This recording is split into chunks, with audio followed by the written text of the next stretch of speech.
Hi all ಎಲ್ರಿಗೂ ನಮಸ್ಕಾರ. Welcome to Bhuvika design. So Pinterest ಅಲ್ಲಿ ಈ ಡಿಸೈನ್ ತುಂಬಾ ಟ್ರೆಂಡಿ ಆಗಿತ್ತು ಅಂತ ಬೆಳಗ್ಗೆನೆ ನನ್ನ ಸ್ಟೂಡೆಂಟ್ ಒಬ್ರು ನನ್ನ ಕೇಳಿದ್ರು.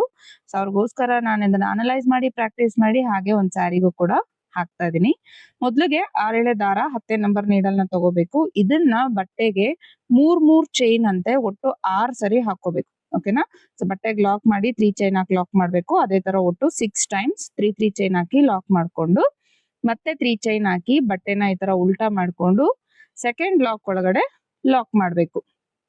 ಮತ್ತೆ 3 ಚೈನು 3 ಅದನ್ನ ಮತ್ತೆ ಅದ್ರ ಪಕ್ಕದಲ್ಲಿರೋ ಲಾಕ್ ಅಂದ್ರೆ 3ನೇ ಲಾಕ್ ಒಳಗಡೆ ಲಾಕ್ ಮಾಡಬೇಕು. ಓಕೆನಾ. ಸೊ ನಾನು ವಿಡಿಯೋಲಿ ಹೇಗೆ ತೋರಿಸ್ತಾ ಇದೀನೋ ಅದೇ ತರಾನೇ ಕಂಟಿನ್ಯೂ ಮಾಡಿ ಮತ್ತೆ 2 ಚೈನ್ ಹಾಕೊಂಡು ಬಟ್ಟೆನ ಫ್ರಂಟ್ ಸೈಡ್ ಟರ್ನ್ ಮಾಡ್ಕೊಂಡು ಈಗ ನಾವು ಸೆಕೆಂಡ್ ಟೈಮ್ ಏನ್ ಹಾಕದ್ವಲ್ಲ 3 ಚೈನು ಅದ್ರ ಒಳಗಡೆ ನಾನು ಡಬಲ್ ಕ್ರೋಶೆ ಮಾಡ್ಕೋತಾ ಇದೀನಿ. ಒಟ್ಟು 8 ಡಬಲ್ ಕ್ರೋಶೆನ ಮಾಡ್ಕೋಬೇಕು. ಓಕೆನಾ. ಸೊ ವಿಡಿಯೋಲಿ ತೋರಿಸ್ತಿರೋ ಹಾಗೇನೆ ಒಂದೊಂದೇ ಸ್ಟೆಪ್ ನ ನೋಡ್ಕೊಂಡು ನಿಧಾನಕ್ಕೆ ಮಾಡ್ಕೊಳ್ಳಿ, ಅರ್ಥ ಆಗತ್ತೆ. ಸೊ ನೋಡಿ 8 ಡಬಲ್ ಕ್ರೋಶೆ ಆದ್ಮೇಲೆ ಪಕ್ಕದಲ್ಲಿರೋ 3 ಚೈನ್ ಒಳಗಡೆ ಡೈರೆಕ್ಟ್ ಆಗಿ ಅದನ್ನ ಲಾಕ್ ಮಾಡ್ಕೋಬೇಕು. ಅಂದ್ರೆ ಸೆಕೆಂಡ್ ಟೈಮ್ ನಾವೇನ್ 3 ಚೈನ್ ಹಾಕಿರ್ತೀವಲ್ಲ ಅದ್ರೊಳಗಡೆ ಲಾಕ್ ಮಾಡ್ಕೊಳ್ಳಿ. ಈಗ ಒಟ್ಟು 8 ಚೈನ್ಸ್ ನ ಹಾಕೊಳ್ಳಿ. 4 5 6 7 ಹಾಗೆ 8 ಚೈನ್ಸ್ ಅನ್ನ ಹಾಕೊಂಡು ಈಗ ನಾವು ಫಸ್ಟ್ ಏನು 2 ಲಾಕ್ಸ್ ಇತ್ತಲ್ಲ 2 ಚೈನ್ ಹಾಕಿದ್ವಲ್ಲ ಅದ್ರೊಳಗಡೆ ಲಾಕ್ ಮಾಡ್ಕೊಳ್ಳಿ. ಅದಾದ್ಮೇಲೆ ಮತ್ತೆ ಒಂದ್ ಚೈನ್ ಹಾಕಿ ಬಟ್ಟೆ ಫ್ರಂಟ್ ಟರ್ನ್ ಮಾಡ್ಕೊಂಡು ಬ್ಯಾಲೆನ್ಸ್ 7 ಚೈನ್ಸ್ ಏನಿರುತ್ತೆ ಒಟ್ಟು 8 ಚೈನ್ ಅಲ್ಲಿ ಒಂದ್ ಚೈನ್ ಹಾಕಿ ಬಟ್ಟೆ ಟರ್ನ್ ಮಾಡಿರ್ತೀವಿ. ಸೊ ಬ್ಯಾಲೆನ್ಸ್ ಇರೋ 7 ಚೈನ್ ಅನ್ನ ಹಾಕೊಂಡು ಸೇಮ್ ನಾವೆಲ್ಲಗ್ ಲಾಕ್ ಮಾಡಿದ್ವಲ್ಲ ಆ ಲಾಕ್ ಒಳಗಡೆ ಲಾಕ್ ಮಾಡ್ಕೊಳ್ಳಿ. 3 ಚೈನ್ಗಲ್ಲ. ಸೊ ನಾವು ಕೆಳಗಡೆ ಇರುವಂತ ಡಬಲ್ ಕ್ರೋಶೆ ಲಾಕ್ ಮಾಡಿರ್ತೀವಲ್ಲ ಆ ಲಾಕ್ ಅಲ್ಲೇ ಲಾಕ್ ಮಾಡ್ಕೊಂಡು ಮತ್ತೆ ನೀಡಲ್ ಮೇಲೆ ದಾರ ತಗೊಂಡು ನೋಡಿ ಅದೇ 3 ಚೈನ್ ಒಳಗಡೆ ಒಂದು ಡಬಲ್ ಕ್ರೋಶನ ವರ್ಕ್ ಮಾಡ್ಕೋಬೇಕು. ಸೊ ಫಸ್ಟ್ ಆರ್ಚ್ ಮಾಡಿದ್ದಾಯ್ತು. ಈಗ ಸೆಕೆಂಡ್ ಆರ್ಚ್ ಮಾಡೋದಕ್ಕೆ ನಾವಿಲ್ಲಿ ಡಬಲ್ ಕ್ರೋಶೆ ಮಾಡ್ಕೊಂಡು ಮತ್ತೆ 2 ಚೈನ್ ಅನ್ನ ಹಾಕೊಂಡು ನಾನು ಏನ್ ಡಬಲ್ ಕ್ರೋಶೆ ಮಾಡದ್ನಲ್ಲ ಈಗ ಅದ್ರ ಮೇಲೆ ಒಟ್ಟು 8 ಡಬಲ್ ಕ್ರೋಶೆನ ಮಾಡ್ಕೋತಾ ಇದೀನಿ. ಅಂದ್ರೆ ಆ ಡಬಲ್ ಕ್ರೋಶೆಗೂ ಮತ್ತೆ ಆ ಲಾಕ್ ಮಧ್ಯೆ ಇರೋ ಗ್ಯಾಪ್ ಅಲ್ಲಿ 8 ಡಬಲ್ ಕ್ರೋಶೆನ ಮಾಡ್ಕೊಂಡು ಅದನ್ನ ನೋಡಿ ಈ ತರ ಎಲ್ಲಿಗೆ ಬರುತ್ತೆ ಅಲ್ಲಿ ಮಾಡಕ್ ಹೋಗ್ಬೇಡಿ. ಸೊ ಅವಾಗ ಸ್ಲ್ಯಾಂಟ್ ಆಗುತ್ತೆ. ಸೊ ರಿಮೂವ್ ಮಾಡಿ ಅದನ್ನ ಚೂರ್ ಪಕ್ಕಕ್ಕೆ ಲಾಕ್ ಮಾಡ್ಕೊಳ್ಳಿ. ಓಕೆನಾ. ಈ ತರ ಲಾಕ್ ಮಾಡ್ಕೊಂಡು ಮತ್ತೆ 3 ಚೈನ್ ನ ಹಾಕಿ ಕಂಟಿನ್ಯೂ ಮಾಡ್ಕೋಬೇಕು. ಅಗೇನ್ ಈಗ ನಾವು ನೆಕ್ಸ್ಟ್ ಆರ್ಚ್ ಮಾಡೋದಕ್ಕೆ ಸೊ ಇದು ಫಸ್ಟ್ ಬೇಸು. ಇದನ್ನ ಫುಲ್ ಸ್ಯಾರಿ ಇದೇ ತರ ಕಂಟಿನ್ಯೂ ಮಾಡ್ಕೊಳ್ಳಿ. 6 ಟೈಮ್ 3 ಚೈನ್ ನ ಹಾಕೊಂಡು ನಾನು ಏನಿಲ್ಲಿ 2 ಆರ್ಚ್ ನ ಮಾಡಿ ತೋರ್ಸದ್ನಲ್ಲ ಅದೇ ತರ ಮಾಡ್ಕೊಳ್ಳಿ. ಸೊ ನಾವು ಸೆಕೆಂಡ್ ಆರ್ಚ್ ಮಾಡೋದಕ್ಕೆ ಅದೇ ಅಂದ್ರೆ ಅದೇನು ನಾವು ಪೀಕೋ ಸ್ಟಿಚ್ ಮಾಡ್ತೀವಲ್ಲ ಅದನ್ನ ಮಾಡೋದಕ್ಕೆ ಫಸ್ಟ್ ಡಿಸೈನ್ ನ ಉಲ್ಟಾ ಇಟ್ಕೊಂಡು ಪಕ್ಕದಲ್ಲಿ ನಾವೇನ್ ಚಿಕ್ಕ ಆರ್ಚ್ ಮಾಡ್ಕೊಂಡ್ವಲ್ಲ ಅದ್ರದ್ದು 2 ಚೈನ್ ಗ್ಯಾಪ್ ಒಳಗಡೆ ಸೊ ಇದು ಸ್ಯಾರಿ ಕಲರ್ ಥ್ರೆಡ್ ಅನ್ನ ಲಾಕ್ ಮಾಡ್ಕೋತಾ ಇದೀನಿ. ಲಾಕ್ ಮಾಡ್ಕೊಂಡು ಡೈರೆಕ್ಟ್ ಆಗಿ ನೀಡಲ್ ಮೇಲೆ ದಾರ ತಗೊಂಡು ನಾವೇನು 2 ಸರಿ 8 ಚೈನ್ ಹಾಕಿದ್ವಲ್ಲ ಆ 2 ಚೈನ್ ಅನ್ನ ಒಟ್ಟಿಗೆ ಇಟ್ಕೊಂಡು ಈ ತರ ಡಬಲ್ ಕ್ರೋಶೆ ಮಾಡ್ಕೋತೀನಿ. ಆ ಚೈನ್ಸ್ ಒಳಗಡೆ ಮಾತ್ರ ಆ 8 ಚೈನ್ ಒಳಗಡೆ ಒಟ್ಟು 13 ಡಬಲ್ ಕ್ರೋಶೆ ಬರಬೇಕು. ನಾನು ಹೇಗ್ ತೋರಿಸ್ತಾ ಇದೀನಿ ಹಾಗೆ ನೋಡಿ ಮಾಡಿ ಫ್ರೆಂಡ್ಸ್, ಕ್ಲೀನ್ ಆಗಿ ಅರ್ಥ ಆಗತ್ತೆ.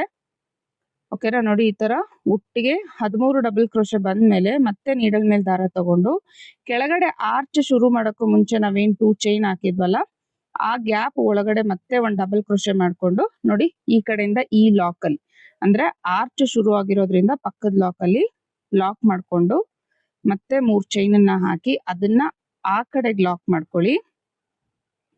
ಲಾಕ್ ಮಾಡ್ಕೊಂಡು ಇವಾಗ ಡಬಲ್ ಕ್ರೋಶೆ ಮಾಡಿ ಪಿಕೋ ಸ್ಟಿಚ್ ಮಾಡ್ಬೇಕು. ನೀಡಲ್ ಮೇಲೆ ದಾರ ತಗೊಳ್ಳಿ. ನೋಡಿ ಇಲ್ಲಿ ಫಸ್ಟ್ ಹೋಲ್ ಏನ್ ಕಾಣಿಸ್ತಾ ಇದೆಯಲ್ಲ ಈ ಹೋಲ್ ಒಳಗಡೆ ಡಬಲ್ ಕ್ರೋಶೆ ಮಾಡ್ಕೊಳ್ಳಿ. 4 ಚೈನ್ ಹಾಕೊಳ್ಳಿ. ಈಗ 4 ಚೈನ್ ಅನ್ನ ನೀವೇನು ಡಬಲ್ ಕ್ರೋಶೆ ಮಾಡಿರ್ತೀರಾ ಅದ್ರಿಂದ ಲಾಕ್ ಮಾಡಿ. ಸೊ ಇದನ್ನ ಪಿಕೋ ಸ್ಟಿಚ್ ಅಂತ ಕರಿತೀವಿ. ಸೊ ಇದು ಈ ಆರ್ಚ್ ಫುಲ್ಲು ಇದೇ ತರಾನೇ ಮಾಡ್ಕೊ ಬರ್ಬೇಕು. ಸೊ ಪ್ರತಿ ಒಂದು ಹೋಲಲ್ಲೂ ಡಬಲ್ ಕ್ರೋಶೆನ ಮಾಡ್ಕೊಂಡು ಅದ್ರ ಮೇಲೆ 4 ಚೈನ್ ಅನ್ನ ಹಾಕೊಂಡು ಪಿಕೋ ಸ್ಟಿಚ್ ಮಾಡ್ಕೊಂಡ್ ಬರ್ಬೇಕು ಕಂಪ್ಲೀಟ್ ಆಗಿ. ಸೊ ಇದೇ ತರ. ಸೊ ಮಧ್ಯದಲ್ಲಿ ಎಲ್ಲಾದ್ರೂ ಫ್ಲವರ್ ತರ ಆಗ್ತಿದೆ ಅಂದ್ರೆ ನೀವು 1 ಅಥವಾ 2 ಇದನ್ನ ಸ್ಕಿಪ್ ಮಾಡ್ಬೋದು ಮಧ್ಯದಲ್ಲಿ. ಓಕೆನಾ. ಸೊ ನಾನು ಒಂದ್ ಸ್ಕಿಪ್ ಮಾಡಿರೋದು ನಿಮ್ಗೆ ಕಾಣಿಸ್ತಿದೆ ಅನ್ಕೋತೀನಿ. ಸೊ ಅದೇ ತರ ನೋಡಿ ಇಲ್ಲಿ ಎಲ್ಲಾ ಡಬಲ್ ಕ್ರೋಶೆಗಳಿಗೂ ಹಾಕೊಂಡು ಲಾಸ್ಟ್ ಅಲ್ಲಿ ಇನ್ನು 2 ಇದೆ ಅಂದಾಗ ಒಂದಕ್ಕೆ ಮಾತ್ರ ಪಿಕೋ ಸ್ಟಿಚ್ ಮಾಡ್ಕೊಳ್ಳಿ. 2 3 4 ಚೈನ್ ಹಾಕಿ ನೀವೇನ್ ಕಂಬ ಹಾಕಿರ್ತೀರಾ ಆ ಕಂಬದಿಂದ ಅದನ್ನ ಲಾಕ್ ಮಾಡ್ಕೊಳ್ಳಿ. ಅಂಡ್ ಇನ್ನೊಂದು ಬಂದು ಪ್ಲೇನ್ ಕಂಬ ಹಾಕೊಳ್ಳಿ ಇನ್ನೊಂದು ಸ್ಟಿಚ್ ಅಲ್ಲಿ.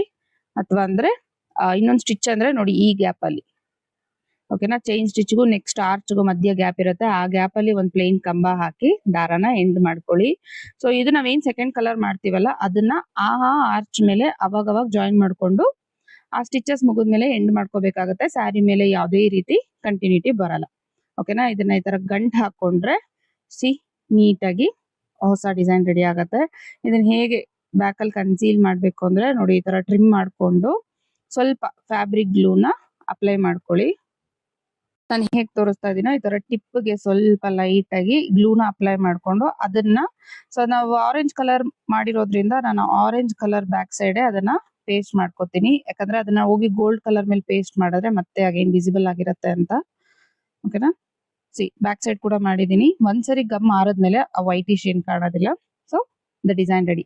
ಈಗ ನಿಮಗೆ ಮಧ್ಯದಲ್ಲಿ ಏನ್ ಸ್ಟಿಚ್ ಕಾಣಿಸ್ತಾ ಇದೆಯಲ್ಲ ಅದ್ರಲ್ಲಿ ನೀವು ಮಣಿ ತರ ಮೋನಾಲಿಸಾ ಬೀಟ್ಸ್ ಆತರ ಏನಾದ್ರೂ ಆಡ್ ಮಾಡ್ಕೊಂಡು ಫ್ಯಾನ್ಸಿ ಟ್ಯಾಸಲ್ ಹಾಕ್ಬೋದು, ಇಲ್ಲ ಹೀಗೆ ಕೂಡ ಬಿಡ್ಬೋದು.